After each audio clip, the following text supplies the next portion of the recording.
গোটা রাজ্য জুড়ে তৃণমূল কংগ্রেস থেকে বিজেপিতে যোগদানের হিড়িক চলছে।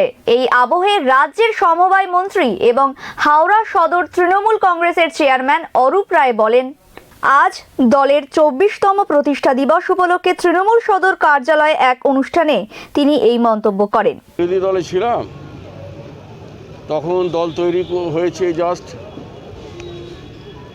ঠিক 1 মাসের মাথায় নির্বাচন। দলের কাঠামো তৈরি করতে হবে, দলকে সংগঠনমুখী করতে হবে, দলকে ভালো রেজাল্ট করতে হবে, এই ভাবনা ছিল তখন অনেক পরিশ্রম ছিল। আজকে আমরা তারপরে দলটাকে তৈরি করেছি গোটা জেলা জুড়ে, এই প্রান্ত থেকে ও প্রান্ত, কখনো ভাটোরা, কখনো ঘোড়াবিড়িয়া চিতনান, কখনো উদয়নপুরের সেই রামপুর ডিগ্রি বুটসুট, কখনো শ্যামপুরের বেলপুকুর, চতুর্দিকে সারা জেলা জুড়ে, এদিকে বেলানগর, সারা জেলা জুড়ে দলকে তৈরি করে দলকে শক্তিশালী করা এই লক্ষ্য নিয়ে কাজ করেছি।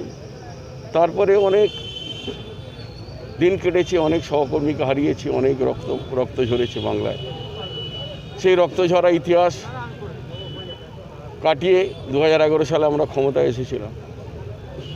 তার মাঝে অনেকগুলো বছর গেছে, অনেকগুলো নির্বাচন গেছে, কোনোটাতে হেরেছি, কোনোটাতে জিতেছি। দৈনন্দিন ডেস্ক, হাওড়া।